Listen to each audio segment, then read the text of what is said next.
안녕하세요. 바람이입니다. 오늘도 공수, 제가 쓴 소설이죠. 오미호의 공수 읽어보도록 하겠습니다.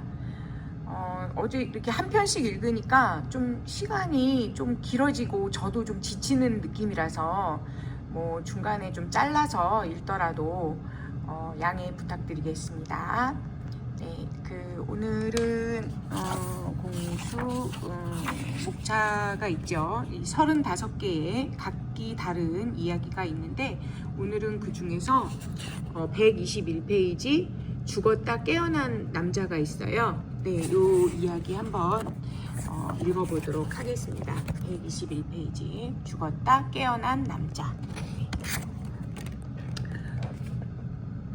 언제나처럼 무당의 이야기 공수로 시작이 됩니다. 우리네 중생들 심력입니다. 우리네 중생들 심력은 저마다의 한계치라는 것이 있어 한계에 다다르면 폭발할 수밖에. 더는 인내할 힘이 없으니 어쩌겠나. 성인 군자라 해도 한계치에 다다르면 타고난 성정을 이겨낼 재간이 없다네. 병마에 지치고 늙어 힘이 붙이거나 궁지에 몰리면 수심 수행이 다 무슨 소용인가. 그냥 하고 싶은 대로 하시게. 아내를 죽이고 싶은 욕구를 어쩌지 못해 지푸라기라도 잡자는 심정으로 찾아온 무당이 하는 말이 기가 차다. 그냥 하고 싶은 대로라니. 광역시에서 3선 시의원을 지냈고 깔끔하고 깐깐한 성품 탓인지 80세 가까운 나이에도 척추에 꼿꼿하게 힘이 들어간 선배가 비밀리에 알려준 용한 무당이라기에 도시에서 도시로 장장 3시간을 운전해 왔는데 아내를 죽여라는 공수가 나온 셈이다.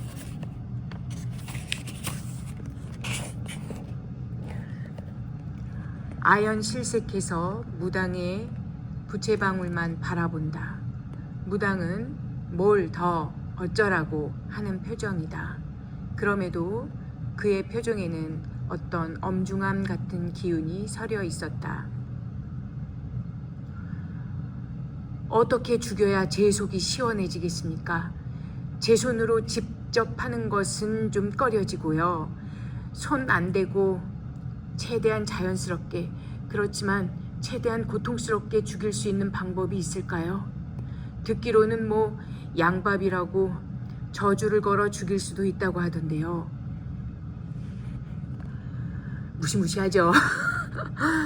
1년 전에 3급 고위 공무원으로 정년 퇴직을 하고 인생 제2막을 화려하게 개막하기 위해 드론 초경량 비행장치 무인 멀티콥터 조정자. 이게 드론 해설이었네요. 드론 국가 공인 자격증과 드론 교관 지도 조종자를 말한다고 합니다.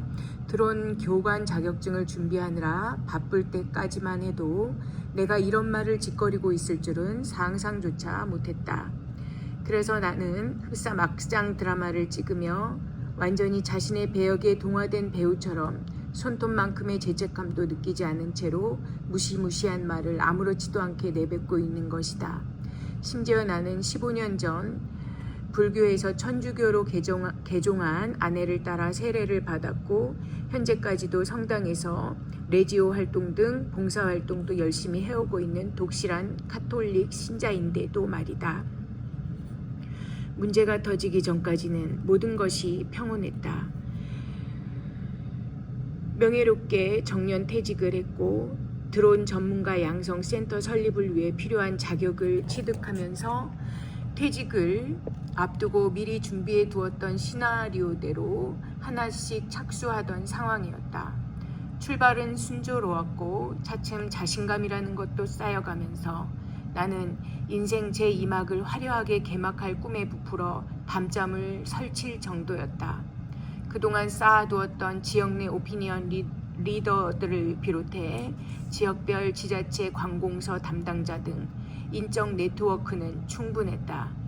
드론이라는 매개체를 활용해 시대적 요구에 부응하는 교육 프로그램을 개발 시행하고 이를 통한 민관 협력 거버넌스 구축까지 밀고 나가면 지역 내 마을교육 사업까지 뻗어나갈 수 있겠다 싶었다.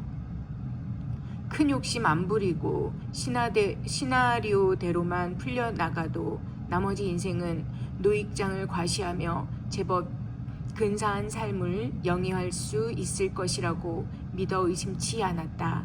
그러나 그 모든 계획과 믿음은 한순간에 개꿈으로 전락했다. 꿈을 개꿈인지 깨꿈으로 전락시킨 장본인은 바로 아내였다. 예상했겠지만. 사건은 필요한 자격증과 서류 등을 정비하고 센터 개설에 필요한 제반 경비를 산출해 아내에게 목돈을 요구하면서 시작됐다. 아내는 마이너스가 최대치로 찍힌 통장 3개를 내놓고는 그동안 징글징글하게 참았고 이제 더는 못 참겠으니 말 나온 김에 모든 것을 털어놓고 부부 인연을 정리하겠다고 말했다. 정리하고 싶다도 아니고 정리하겠다고 단도직입적으로 강요하듯이 말했다. 아내가 관리하던 현금 자산은 마이너스 3억, 통일시대를 대비해 아내 명의로 장만해 두었던 통일동산 인근 5,000평 가까운 대지도 없었다. 그나마 살고 있는 아파트는 내 명의라 건드리지 못한 것 같았고 도시재생 사업을 보고 마련했던 낡은 빌라 한 채도 사라지고 없었다. 나는 밀고 나오는 말을 내뱉을 힘마저 잃은 채로 한동안 정신을 차리지 못했다. 당신과 살아온 30년 세월, 그 하루하루가 나는 징글징글해. 당신 눈치를 보느라 입속 위에 들어간 밥알은 늘 곤두섰고 심장은 시도 때도 없이 콩닥댔어. 아무것도 할 수 없었어. 하루하루 당신 신경 거슬리게 할까봐 노심초사, 또 노심초사. 아무짝에도 쓸데가 없는 자루떼기가 무슨 염치로. 돈은 미안해. 몸만 나갈 테니 도장만 찍어줘. 노심초사? 누가 누구에게 할 말인가? 노심초사라니. 나는 아내의 말을 들으며 내 귀를 의심했다. 모조리 다 새빨간 거짓말이었기 때문이다. 나는 아내와 결혼한 이래 단 한 번도 아내에게 눈치라는 것을 준 적이 없다. 나야말로 아내의 눈치를 보며 살아왔다. 혹여라도 아내의 마음이 다칠까봐 노심초사하면서 살아왔단 말이다. 그런 나에게 도리어 자신이 노심초사하면서 살아왔다고. 그렇게 살아온 지난 결혼 생활 30년 하루하루가 다 징글징글하다고 말하고 있다. 아내의 입은 교활하다 못해 잔인했다. 공적인 일로 늦은 시간에 귀가하거나 출장으로 집을 비운 적은 있지만 아내 외에 다른 어떤 여자에게도 한눈을 팔아본 적이 없는 사람이 나다. 업무로 인한 술자리 등으로 술병이 나서 끙끙 앓은 적은 있어도 술김이라도 아내에게 폭언을 하거나 폭력을 행사한 적이 단 한 번도 없는 사람이 또한 나였다. 귀를 막고 물어봐라.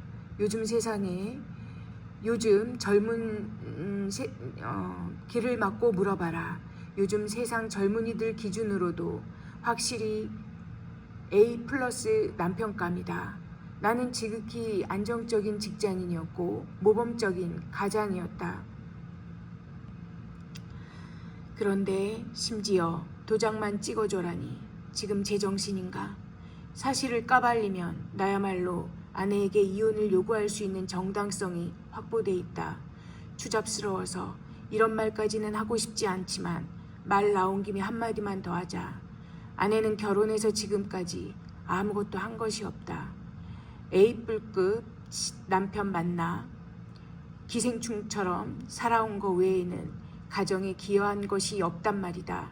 심지어 남들 다 자랑하는 2세도 출산하지 못했다. 즉 이혼을 요구해도 내가 해야 맞다는 의미이다. 어디 당돌하게 아내가 나에게 이혼을 요구할 수가 있단 말인가. 2세라도 있었으면 모를까. 아내가 가임기에 임신을 한 횟수는 총 7번이다. 7번이나 왔던 나의 아기들은 모두 사산아로 태어났다. 6명의 아기는 3개월을 채 버티지 못하고 아내의 뱃속에서 죽은 채로 꺼내졌다. 6명 모두 다 불자였던 아내가 명사한 대차를 찾아다니며 불공을 들여 얻은 아기들이었다. 아내는 마지막까지 희망의 끈을 놓지 않았다. 마지막에는 종교를 개종하면서까지도 기도에 매달렸다. 매일같이 성당에 나가 기도를 하는 눈치였고 마침내 들어선 아기는 3개월을 넘어서도 아내의 뱃속에서 살아있었다. 성모님의 은총이라며 아내는 밤마다 눈물을 흘리며 묵주기도를 올리곤 했다. 그러나 성모님의 은총이었던 그 아기마저 7개월을 버티지 못하고 아내의 뱃속에서 꺼내졌다. 역시 죽은 채로였다. 그 아기는 죽은 채로 꺼내졌지만 진짜로 아기 같았다. 나를 닮은 것처럼도 보였다. 아내는 마취에서 깨어나자마자 곧바로 혼절했다. 누가 말해주지 않아도 상황을 인지했을 것이다. 나 또한 쉽게 수용할 수 없는 그 시간의 무게를 밀치지 못해 오랫동안 주저앉아 있었다. 얼마나 숨죽이고 얼마나 숨죽였고 얼마나 마음 졸이면서 아기와 아내를 위해 뒷바라지를 해왔던가. 작은 발소리에도 깨질까 부서질까 두려워서 까치발로 살금살금 다니며 집안일을 도맡아 해왔다. 사급 승진을 앞두고 있던 시기라 밤낮으로 시간에 쫓기면서도 나는 그 모든 노동을 기꺼워하며 감내했다. 그렇게 5개월만 더, 4개월만 더, 3개월만 더. 그러나 곧 만날 수 있으리라 기대했던 2세와의 눈맞춤은 끝내 이루어지지 않았고 시간은 거기에서 멈춰 서서 더는 나아가지 않았다. 달수가 지나가고 계절이 지나가고 있었지만 기다렸던 시간은 줄어들지 않았다. 마지막 아기가 떠난 이후 아내도 나도 더는 애쓰지 않았다. 우리는 아무 일도 없었던 것처럼 아무렇지도 않게 일상으로 복귀했다. 아이에 대한 이야기는 마치 약속이라도 한 것처럼 입에 올리지 않았다. 나는 다시 일에 몰두했고 아내는 예전보다 잠을 자는 시간이 길어지긴 했지만 밥도 잘 먹었고 이런저런 취미활동도 하면서 잘 사는 것처럼 보였다. 다만 거듭된 임신과 사상 과정을 겪으면서 자연스럽게 내 몫이 됐던 집안일을 다시 가져갈 의향은 없어 보였다. 뭐라고 말이라도 좀 해보려고 하면 아내는 피곤하다면서 방으로 들어가 이불을 뒤집었었다. 늦은 밤 퇴근하고 돌아와서 본 아내의 모습도 주말 운동 약속으로 서둘러 집을 나서면서 본 아내의 모습도 다르지 않았다. 내가 볼 때마다 아내는 언제나 이불을 뒤집어 쓰고 잠을 자고 있었다. 잠을 자는 아내를 깨워 이런저런 말로 감정을 섞어야 하는 것도 귀찮아. 나는 일주일에 한 번씩 믿을 수 있는 업체와 연결된 가사 관리사를 집으로 불렀다. 2식구 사는 살림이었고 딱히 집에서 밥을 먹어야 하는 이유도 없었기 때문에 4급 진급을 확정짓고 난 다음 방치된 집안일에 대한 문제 또한 그렇게 내 선에서 해결하는 것으로 매듭을 지었다. 그 외 모든 것은 이전과 다름없었다.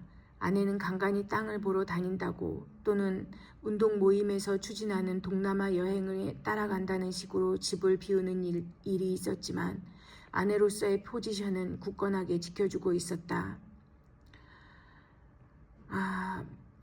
여기까지 읽도록 하겠습니다. 오늘은 다음에 연결해서 읽도록 할게요. 네, 짧지만 그래도 조금 나눠서 읽도록 할게요. 재미가 있는지 잘 모르겠네요. 어쨌든 오늘도 행복한 하루 되시기 바랍니다. 감사합니다.